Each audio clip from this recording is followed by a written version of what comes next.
Drama serial गुलाम बादशाह सुंदरी के next episode में आपको दिखाया जाएगा कि कैसे सुंदरी जब गुलाम का शुक्रिया अदा करती है तो गुलाम आगे से कहता है कि ये तो मेरा फर्ज था, आपकी जगह पर अगर कोई भी होती तो मैं उसकी ही मदद करता। तो फिर सुंदरी कहती है कि आपने मेरी जितनी मदद की है इतना तो मेरा कोई अपना भी नहीं कर सकता था। जो मेरे अपने थे जिनके साथ मैं पली बड़ी, उन लोगों ने तो हमारे घर का सामान तक नहीं छोड़ा और आप मुझे इतनी दूर से यहाँ मेरे घर छोड़ने आए हैं और मेरी इतनी हिफाजत की है, मैं आपका कैसे शुक्रिया अदा करूँ। इस पर गुलाम कहता है कि नहीं नहीं, ऐसी कोई बात नहीं है। और दूसरी तरफ जब सुंदरी के मोहल्ले वाले गुलाम को पकड़वाने के लिए पुलिस को फोन कर देते हैं तो इस पर गुलाम कैसे चुप कर सकता था। वो अपने दोस्त बादशाह को फोन करता है और पुलिस वाले का नाम बताता है, जिस पर वो फोन करता है और पुलिस वाले को सस्पेंड करवा देता है। और इसी वजह से सारे मोहल्ले वाले डर जाते हैं और सुंदरी को कोई भी नहीं छेड़ता और जो भी घर का सामान लेकर गए होते हैं वो सब कुछ वापस कर देते हैं। और फिर सुंदरी गुलाम का शुक्रिया अदा करती है। लेकिन जब गुलाम सुंदरी को उसके घर वापस छोड़ने जा रहा होता है तो रास्ते में उसकी मुलाकात बादशाह के साथ हो जाती है और सुंदरी को देखते ही बहुत ज्यादा खुश होता है, क्योंकि अब उसे हकीकत पता चल चुकी थी कि सुंदरी अब मेरी फूफो की बेटी है और मैं अब उससे शादी कर सकता हूँ। लेकिन सुंदरी को तो ये हरगिज भी मंजूर नहीं था कि मैं बादशाह के साथ शादी करूँ, क्योंकि मैं तो कभी भी उससे प्यार नहीं करती थी। और आहिस्ता आहिस्ता गुलाम को भी ये एहसास होने लगा था कि मैं अब शायद सुंदरी से प्यार करने लगा हूँ, क्योंकि मैं उसे भूलने की कोशिश कर रहा हूँ लेकिन मुझे उसके ख्याल आ रहे हैं। गुलाम अभी ये सोच ही रहा होता है कि इतनी देर में बादशाह आ जाता है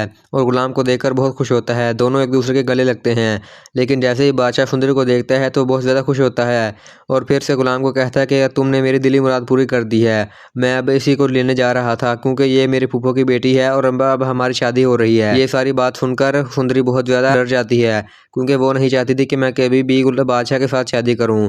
तो आपको क्या लगता है कि नेक्स्ट एपिसोड में आपको कुछ ऐसा देखने को मिलेगा या नहीं?